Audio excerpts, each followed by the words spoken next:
Yes, that was a very anxious moment. That handball appeal could have gone either way. It went in City's favour, and they held on for all 3 points tonight. Earlier, Leeds beaten again. It's 4 straight defeats, conceding 16 goals in the process, and reports tonight that Marcelo Bielsa is under real threat as Leeds manager. We might have more on that by the time we leave you this evening, or indeed tomorrow. Spurs, though, very happy to score those 4 goals.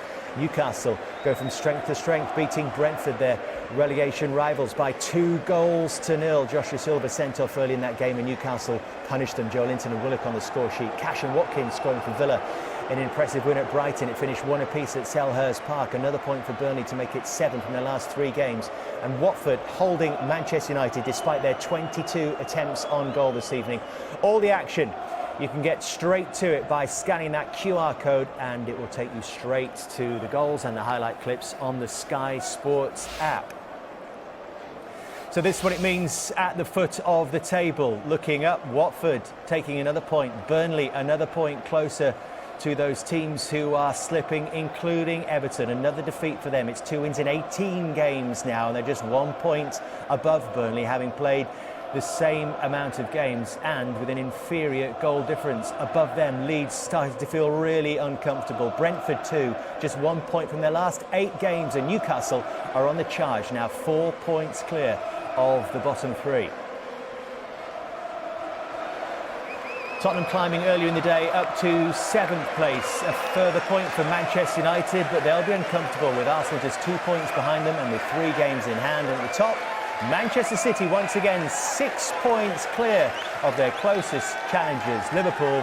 But tomorrow they have their eyes on the prize against Chelsea. Sunday afternoon from 3:30, the Carabao Cup final, Chelsea taking on Liverpool. And extraordinary developments this evening around Chelsea Football Club and the stewardship of Roman Abramovich, who's announced tonight that he has passed on the stewardship of Chelsea to the trustees of the club's charitable foundation.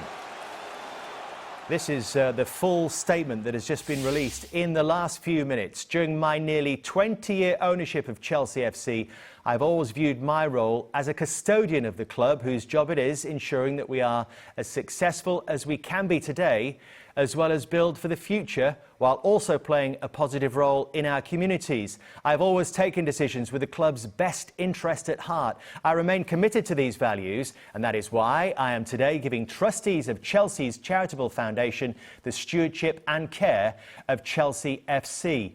I believe that currently they are in the best position to look after the interests of the club, players, staff and fans. Now, this, of course, comes in the light of Russia's invasion of Ukraine this week, and what it has meant is an increased scrutiny on those figures of significance with links to Putin and the Kremlin in this country. And that is why Roman Abramovich has found himself in the spotlight in recent days. Indeed, Labour MP Chris Bryant was talking in Parliament just this week, saying that the UK should seize Abramovich's assets and bar him from owning a football club because of his links with the Kremlin. There'll be more on this on Sky Sports News. We really are just trying to work out at this stage, Karen, what this all means. But in the first instance, all it is doing is creating this mass uncertainty around the football club. Yeah, I think you're right. I think that was the word I was going to use, uncertainty. And we need clarity of what's going to happen to the football club, and throws it in massive turmoil. And you mentioned there rumours of what might happen to Chelsea, and now this is just broke. So it's very new to everyone, and a lot of people will need more clarity on that statement. And I'm sure as it goes on throughout the evening, Chelsea will come out and potentially say more. But there's a lot of questions that need answering after that. We're trying to just fill in the gaps with every second. There are new reports emerging on this story. This is Matt Law in the Telegraph this evening, Micah, talking about the fact that he will still remain as Chelsea's owner, and providing he is not sanctioned, he will still be able to invest money into the football club. But everything is a little bit unclear as to what actually passing on the stewardship really means. We need more than that, though, don't we? After all the devastation we've seen in Ukraine over the last couple of days, to just come out of a statement and say you're handing it over to a charity, I think it's poor. I think they could do a lot more than that. And there's so many questions that need to be asked, and to come out of a statement just like that, you know, what does that statement even mean? If you read the statement, it's almost like it's like written in, like to say, well, we don't exactly want to tell you what's happening, but here you go, read this, and you pick the bones out of it and see exactly what it means. Well, we're trying to do that, Mike, as we say, with every passing minute, and this goes further in Mal's report in the Telegraph, with him saying that Chelsea are insisting that this decision from Abramovich to step back has not been made in an attempt to avoid sanctions, but instead to protect the club at a time when it was in danger of suffering reputational and strategic damage. And that much is clear. We'll keep an eye on this story, as we say, throughout the evening and see where it goes and see how people react to it. But really, we, like everyone else, are trying to work out exactly at this moment what exactly passing on the stewardship of Chelsea to the trustees of the club's charitable foundation really means. And in the short term, of course, they have a cup final to contest tomorrow against Liverpool, and we will be there for that. For the title, that victory at Goodison Park tonight has seen them once again go 6 points clear of Liverpool at the top, though Liverpool do have a game in hand. It was a much better second half showing from the champions. 13 attempts, 8 on target, 6 of which came in that second half period. And look how that expected goals leapt up to over 2 through their dominance in that second period. Double the touches in the opposition box as well. Now, a reminder for you that there's some big alternative sport coming your way this evening. It's fight night on Sky Sports Action. Josh Taylor defending his belts against the mandatory challenger Jake Catterall. It's been a feisty build-up to this one, and you can see it on Sky Sports Action this evening. And our favourite Space Invader is back. Season 2 of Resident Alien, Thursdays at 9 on Sky Max. You have to do it all in this job, don't you? Dodge one way and then the other. What's the feeling at full time, Mike? Is it one of relief, given what we've seen overall, and not forgetting a very controversial handball moment as well? Yeah, Everton were outstanding today. They really were in the first half. Lost a bit of energy levels in that second half, but Man City, we just kept going, made 2 substitutions, brought on Mahrez and Jesus, and it was one mistake that killed the game. It's not, you know, you can't put it down to anything too much with Everton apart from them tiring a little bit. That's forced the mistake, but Man City kept going. Like last week, Spurs got a late goal against them, and this week, and that's why we love the Premier League. It's why you love it right now, or this instance anyway. Karen, what's your feeling on that? Do you feel like this was tough on Everton? Yeah, I felt for them. I completely agree with Micah in terms of I thought they defended really well, denied Man City's best as they could. Man City stepped it up second half, and the stats have shown that as well. And they've had so much possession, and then the fatigue did come in, and like Mike said, that causes a mistake. But I felt a draw would have been in their favour. I think they deserved it. So, you know, Frank Lampard will be disappointed, but, you know, from where they were against Southampton to today's performance, that's a massive improvement. But they were just unlucky, and when you're champions, you find a way. When you play bad, you find a way, or when you don't have that rhythm that you're used to, you know, they've done it today, and that's how they've won. The Everton fans today were brilliant as well. Yeah. For every tackle, you could just hear them in the crowd, eating them on, but they're just lacking that little bit of quality in front of goal today, which where does the goal come from then, Micah, from Manchester City's perspective? Is it just about you having to really just stay focused and concentrated throughout the 90 minutes against City? Yeah, I think it's always tough because it's easy when Man City always have the ball. You do get tired, and when you're tired, you do switch off. And no matter how much you think getting to this position here, and it is so unlucky. If you see on this angle here, Holgate just gets back in there and just takes the deflection. And Keane, his body weight's already going forward, then has to go back. And by the time he's thought about it, Foden is in there, anticipates the mistake, and coolly finishes. But that is a cruel way to go out. It really is. It was so unlucky. And we're nitpicking here. We really are. Everton deserved probably a draw out the game, like Karen said. It always looks worse, doesn't it, in slow motion? Yeah, he won't be thankful of that, will he, Keane, showing that on the slow-mo. But I think if you look at it, they're on the 6-yard line defending, and the pressure was coming and coming and coming. They were getting deeper and deeper, and City were then really getting in down the sides a lot more the second half. First half, Everton really defended the sides and got numbers over there, but as Mike said, they got tired, then the numbers were less and crosses were coming in, and then you're snatching at things and clearances weren't great. There was no outlet. So it was coming, but when you're under that much pressure, you don't have that much of the ball, you're going to be up against it. Pep Guardiola likes to trust his forwards. Is Phil Foden now one of those players that he just completely has faith in? A moment like that, he is going to take advantage? Yeah, you know, him and Bernardo was playing in that false 9 role. And he's someone he can rely on, whatever position he's playing. And he's relied on Kevin De Bruyne, Bernardo, Mahrez this season, Sterling's numbers, we spoke about them last week as well, but Foden as well. So he's got an array of talent that he can rely on. But the good thing is about Man City is it doesn't have to be just one person. Everyone's talking about Man City need a striker. Yes, it might elevate them. They might take them to the next level, but they're not relying on one person. Anyone in this team, Cancelo's form has been brilliant this season. And I just think as a team, they know the system, and whoever plays, they play the system, and that's what gets them the plaudits. Is there something to be admired, Karen, as well about the fact that there is only a plan A, and they will keep doing it until the 95th, 6th minute, until it brings the rewards? Yeah, I mean, there are criticisms sometimes that it's boring watching Manchester City, and it's like they're that good. It can bore people in that one style, and it's like, well, they're so I'm not having this boring. Of course you wouldn't. But no, they have that one style, you're right, but they're relentless with it, and they know what they're doing, and they keep going, they keep going. That's what I said, like, champions find a way, and they find a way, and if it's not working for them, you're right, then a bit of individual magic or that luck gets them there. But they are phenomenal. But Everton are desperately unhappy tonight, Karen. They thought they should have had a penalty at 1-0. What's your take on it? Completely agree. For me, it was a penalty. You know, it's good build-up. They get down the sides. Then they're quick onto it. There, the bounce comes up. And for me, there's backspin on it. And Rodri puts out his arm. So Richarlison gets him behind, as I said. Clearance comes up. He gets across there, and for me, that hits his arm. There's obviously the T-shirt line, which means that if it hits on the T-shirt, then it wouldn't be a handball. But for me, that's a handball. And I can't believe they didn't say to the referee, go and have a look. And I would be totally in agreement with Everton fans being aggrieved.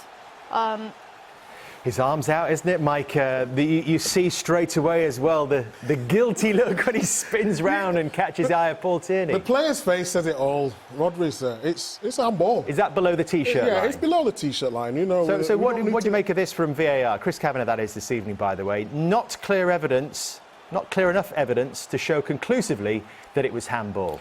It's just ridiculous. I mean, we've talked about VAR so many times, and of late they've got so many things right. But today, they got it wrong, and it's cost Everton dearly.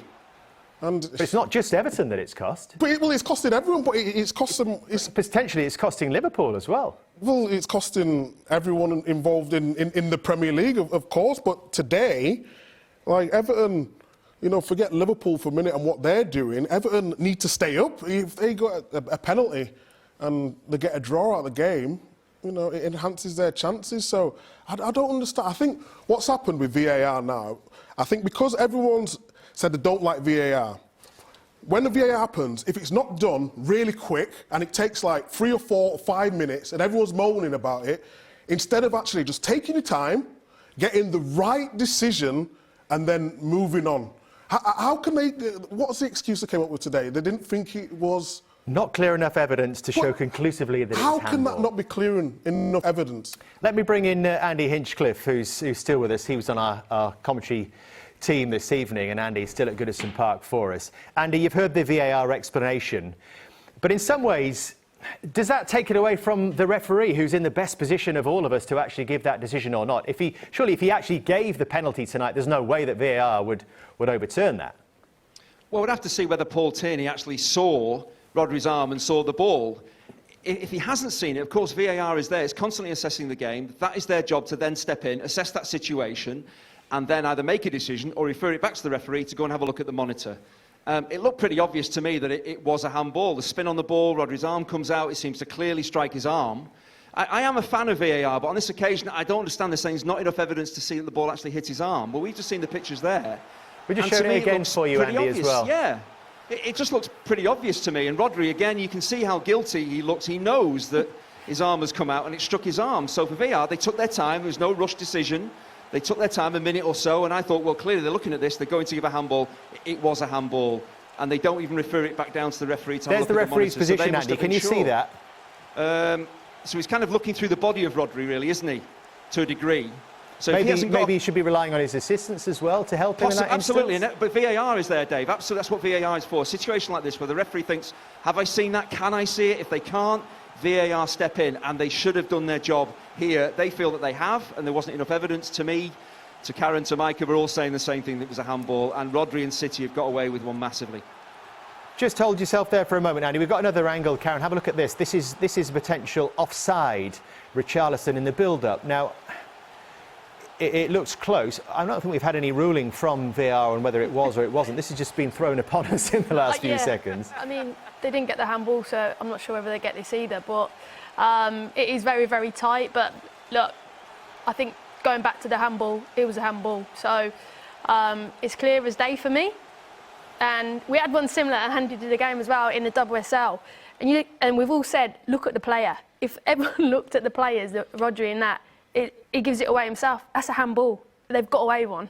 Should have been a penalty. I look at Micah in these instances because there's the biggest City fan going, and if he thinks it's a handball, it's a handball. We've just got to tell the truth, haven't we? And it's a handball. You know, we've got to be honest. And who was it? Chris Kavanagh, VAR.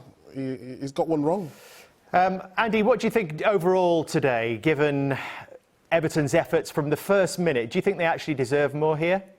The first half, they were truly outstanding. Playing the 4-5-1, defending well, containing City, and then playing with purpose when they got the ball back. They were excellent going forward as well. ᴠᴏ, I think, made such a difference in that central midfield area.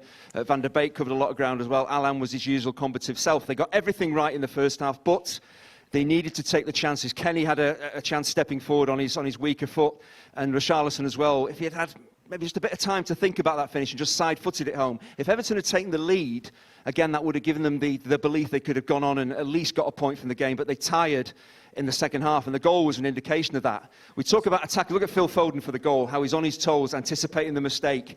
For Michael Keane, I know it's 80-odd minutes and you're tired and City are relentless, but you've got to be on your toes and ready for the ball breaking so you can get to it, and he's caught on his heels. But Phil Foden, I think we've got to give him a huge amount of credit, how alive he is. He could have just thought, well, he's going to clear it. There's no way I'm going to get in on goal here. He was ready. And that's the thing with City. They've got so many players. It's not just reliant on one player. There's 5 or 6 players that can punish you. They weren't at their very best today. They weren't as clinical and as incisive as they normally are. But that was down to the way Everton applied themselves. And two of my former clubs, of course, and I really feel for Everton. They put in so much hard work. And one defensive error, just a bit of sloppiness from Michael Keane, and they've been punished unnecessarily. But they have got the win, City. However they've done it, they've got the win. And how significant could that be for them in this title race, Andy? It's what it's all about. It's not about performances. We know how good City are. They don't need to prove anything to us. It's about winning games. And after losing in the way they did against Tottenham, they'd have been hurt by that. Everton stifled them in that first half, but they found a way through, and it was a mistake, but they capitalised on a mistake, and they won the game. And at the end of the season, we're not going to look back at this game and say, oh, well, there's a handball in there, it's a game that maybe City shouldn't have won. They won it, and that's all that matters, and it puts the pressure back on Liverpool. That's all they could do today, and they've done it. They weren't at their best. Everton put in a really solid showing, but all that matters to Guardiola and the City players, City fans, is winning the game, and they did that. Andy, thank you very much. Manchester... Big celebrations at the full-time whistle and some real relief as well. They had to fight hard for it tonight, Manchester City, and they know that could be a really big moment in this season's title race. There you go, young man. Little shirt for you. That's what it's about. Pep Guardiola now, giving his reaction to Jeff Shreves. Pep, what's your reaction to that victory and how it came about?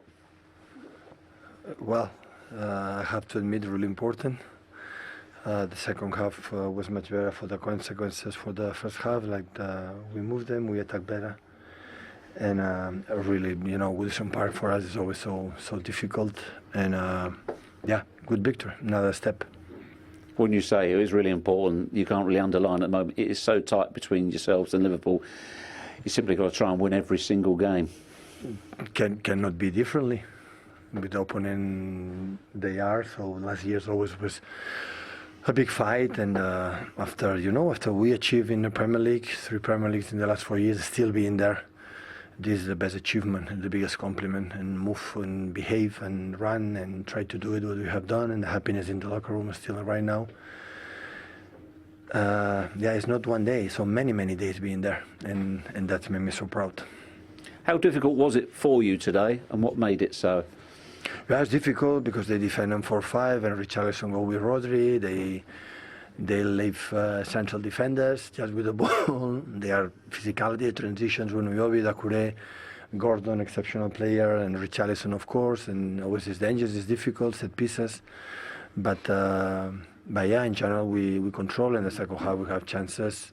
Not a lot, because it's almost impossible. But even with that, with the smaller spaces, the second half was much better. Was that, you're referring there to the second half, the first half, because they had that 5 in midfield, do they smother you, and that in turn makes it more difficult for you to be creative? Yeah, but listen, when the opponent decide to, the striker mark the holding midfielder and set back close to the 18-yard box, so it's difficult. So the spaces are the spaces. So if we decide to play with the keeper and don't attack, we'll be 90 minutes there without attacking. So anyone. So it's difficult when it's happened. It's difficult. But I'm not saying that, because Everton make a moments that to try to jam with the wingers to central defenders. Sometimes ⴅᴏ jam to press to Lampard. So there was a moment with they do it, and it's difficult. So we knew it. We spoke about that. But in halftime, I said, guys, we are doing really well. Be patient, and the right moment we will find the solution. You said be patient, but as the chances came and went in the second half, were you thinking, this is one of those days, for whatever reason, it's just not going to happen? Were you starting to worry? Yeah, it can happen, but you go here, we will be criticized because you didn't win. You said, okay, Liverpool's already win the Premier League, but how is the perform? How we perform? It was good. We did everything to win. And when you have that, the manager will be alongside to my players, to the club, that's for sure. So we play in a certain way, we did it, and we did it again. And when ⴑᴑᴏ would save, is the keeper for the national team, sometimes can do it. So so when that happened, nothing. His question is, don't give up, insist, keep going, try again, and at the end, Phil was there and scored. Did you need a bit of good fortune for Phil to score, the way the ball came to him? Yeah, football is fortune, yeah, I'm sure. But we were searching that fortune. We tried, and you earned the good fortune. We were there, yeah. We earned the good fortune. So at the end, it's impossible to score a goal if you don't try it. And I know how, Richarlison for the second balls and the quality. So always I thought. So hopefully with Frank, Everton has a top players from my point of view. It's just to find the momentum with the right manager to keep going with this way. But the quality is there. We knew it. Now, of course, when you play in the bottom, always more difficult to be calm. But for me, always Goodison Park was so difficult. Since I'm here in England, always was difficult. Today was not an exception. Did you perhaps have another bit of good fortune when VAR adjudged it wasn't a penalty and it wasn't a handball? On another day, could that have gone against you? It was offside. Really? Yeah. It was a VAR and that offside. The action was offside. Generally, that's, I was unaware of that. We hadn't been told that at all. Your seats were not good. Well, I'll have to take your word for it because we were checked. So okay. Listen, I didn't see the VAR. Right? When the VAR say penalty, that's penalty. The VAR did no penalty, no penalty. So I didn't see the image. So I don't have time. You talked about how big today's victory was. You've been saying countless times, the Premier League is not over. When you were 12, 13, 14%, it's not over. But what does this mean today to get that gap back to 6 points? Yeah, it's not 6 points, but 6 points, of course, one game at hand, so one game more. So, listen, 11 games to finish the Premier League, and we spoke to the team, so the players, we have to win. Maybe 11 to be champion right now. before 12 or maybe 10, I don't know.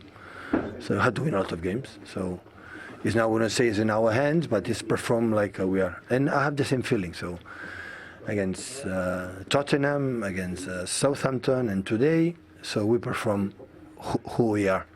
Sometimes win, sometimes don't, but when that's happened, there's nothing to say. So keep going and try to do it. Lastly, can I ask you about pre-match when the support was shown by both sides? What did you make it of it? Thank you so much for all the people at ᴠᴏ Park when I was there, when Alex in the warm-up went out and how everyone stand up and clapping to him, and yeah, I was so emotional. So it's not a right, I would say a nice moment for Alex, and of course for the Ukrainian people right now. It's so difficult to understand what is going on, what this kind of thing happened, and the people from ᴠᴏ Park was amazing for that, and hopefully next game when we're going to play against United at home, our derby, the people can show our people to Alex what he deserves. Well said. Thanks. Thank you. It was really emotional pre-match, watching the scenes. I mean, we know that Everton is a classy club. They call themselves the People's Club, and you see why on days like today, the support that they showed, not just for ᴠᴏ, their player, but also for Zinchenko and the wider Ukraine nation as well. It was all there to see, the solidarity, wasn't it, Karen? Yeah, I mean, I got emotional, especially looking at Zinchenko. I mean, both players were emotional, and it just shows, I mean, it was so difficult for him, for both of them, but as you said, what everyone at the stadium did was amazing. The players, the staff, the fans in particular, and showed the solidarity and the support. And like I said, I got emotional watching, in particular, Zinchenko, and it's really tough at the moment. So fair play to everyone that supported them. Football's massive, isn't it? But you then realise that the context in what real life is when you see what's happening over the last couple of days over there in Ukraine, and it pains me. It pains me to see them images. You know, I didn't play with Zinchenko, but still go to the club, and he's such a the pitch. It breaks my heart. And, you know, it's all right for us. We'll go home tonight, and, you know, we'll sleep in a nice bed and have all the support we need. There's people in Ukraine who don't even know what they're doing tomorrow, and it's, you know, football is secondary when this stuff happens, and I find it hard really just coming in work today thinking about these sort of things, and I just hope it can be resolved sooner rather than later, because watching the scenes and watching the news, it's disgusting. And yeah, we never, you know, seen these sort of things in our lifetime, really. I know there's been, but like, well, I can remember, I know there's been a couple years ago and the years before where I've actually studied and watching it, and it's just, it really does break my heart. We complain, don't we, so often about the trivial things in life, but these are people who don't know how their families, their friends are going to get through a night. It's incomprehensible, isn't it, what we're seeing right now? And it was just great to see football united, as it has been across the weekend. Not just the Premier League, but beyond that as well. Let's have a look at the top of the table, and the impact of Manchester City's victory this evening sees them go 6 points clear again. As you heard from Pep there, he just thinks they've got to just keep winning. What was it you said? 10 games? 10 wins? I'm not sure. I'm not sure at this stage. Let's have a look at the breakdown. We can just about fit this on one page now, so we may as well do it and see how it changes week by week. Of course, there's that huge game next up for Manchester City, the derby. We wonder what condition Ralph Rangnick's side will be when they go to the Etihad next weekend. Liverpool playing catch-up over the next week with West Ham home, then Brighton away. And we've highlighted the big date on April the 10th, Karen. Yeah. Could it come down to that? I wonder how Mike will be feeling that day. A bit fly on the wall in that one. It could do, but I'm just looking at it. I'd say Liverpool, for me, are more in form at this current time. City, they're not grinding out the results, but they're playing well, but it's a little bit tough for them at the moment.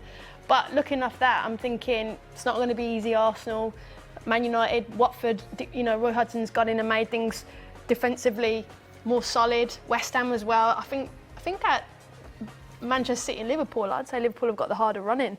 But but it probably will boil down to that one game. Final day, Manchester City home to Steven Gerrard's Aston Villa.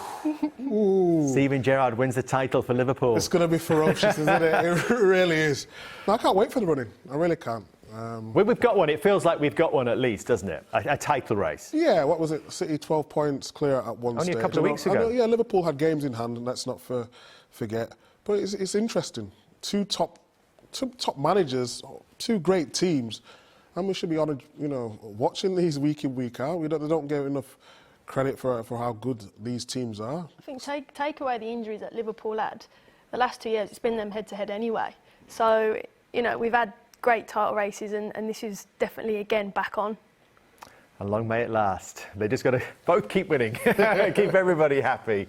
It's always going to be a mighty challenge tonight, but Everton feeling really hard done by with the way it finished. They've been beaten by Manchester City. Frank Lampard with Jeff Shreves. Frank, is it difficult to believe you didn't get something out of that today? Yeah, I think on performance alone, and it doesn't always work that way, but when you play against City, you understand how the game may go. Possession against you, having to defend, to press, to cover, to do a lot of work. We did it brilliantly from first minute to last, deeper in the second half, but that can happen against these. First half was immense from us, from everybody. So yeah, I think just on general play, we deserved something from the game, at least a draw. I know people go, we didn't create lots of chances. Not many do. They created chances, couple in the second half, nothing in the first. So we deserve something. First half in particular, though, where you had the upper hand, you created at least a couple of half chances, minimum. Good chance. You know, you work in the week. You're only as good as your preparation sometimes, particularly with a team at this level. And then when the players apply it, and ⴰᴏ come back after 5 weeks, you know, energy, you know, levels amazing. Every player for the application, for what they did, for their braveness on the ball, best pressing team in the league, best possession team in the league we're against. You know, so many things, and I'm very proud. You know, in reflection, we'll look back and go, what a performance. The fans don't clap you off after defeat when you don't play like that, and they did, and the lads deserved that, and we're a bit hurting because we deserved it for performance and for a huge decision. Was also, we'll come to the decision, was also a cruel blow the way the goal was conceded. Yeah, but I won't criticise an individual mistake because players give so much. It's a little bit freakish in the way that Mason gets a touch on it and then it changes its angle, and then all of a sudden, that, you know, when you defend in the box, sometimes you rely on little snippets of luck along the way. So cruel, but that's football. Clearly, you and the players are incensed with regards to the penalty decision. I know you went to speak to the referee. Did he offer any explanation? Yeah, and I was calm. I wasn't shouting and ranting at him, no, but I saw you. Yeah, it was. I wanted to know if it was offside in the build-up, because if that happens, it negates the penalty shout. So it wasn't. I've been told that clear. It's not offside against Richarlison in the build-up. So then it's just isolate the penalty. The referee said he was on the other side of it. Fine, I get that. So go to VAR, who have a minute and a half or 2 minutes to look at it, and to think that Chris Kavanagh has not given that penalty, that strikes him on the arm midway, strikes him when his arm's not in a natural position.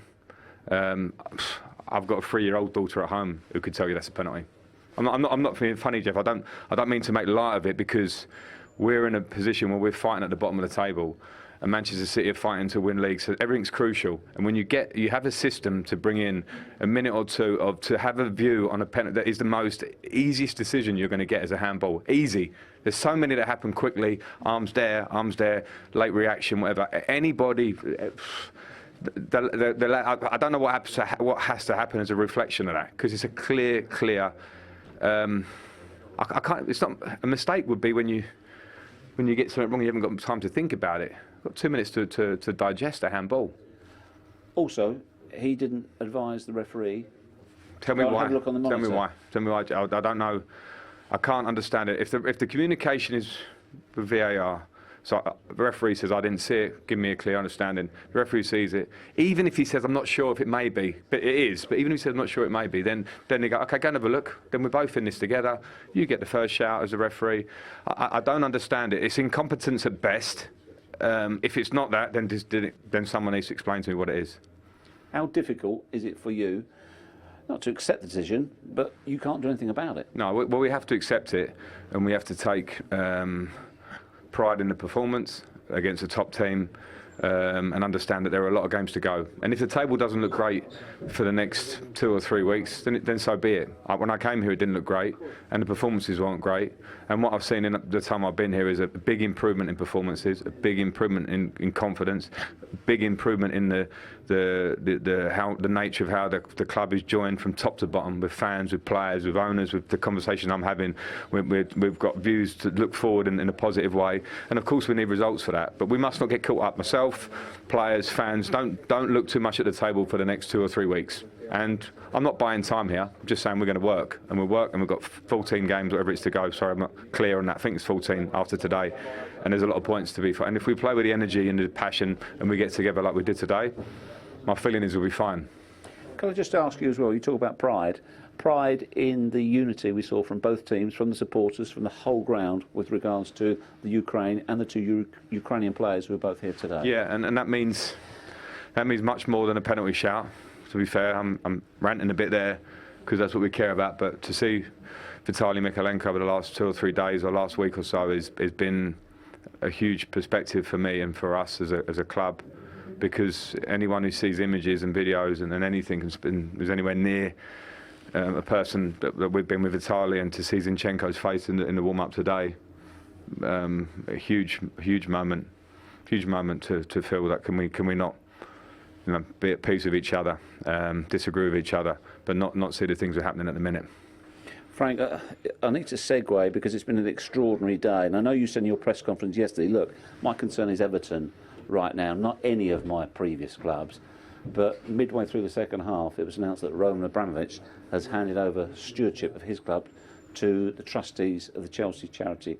Can I ask you for your reaction to that?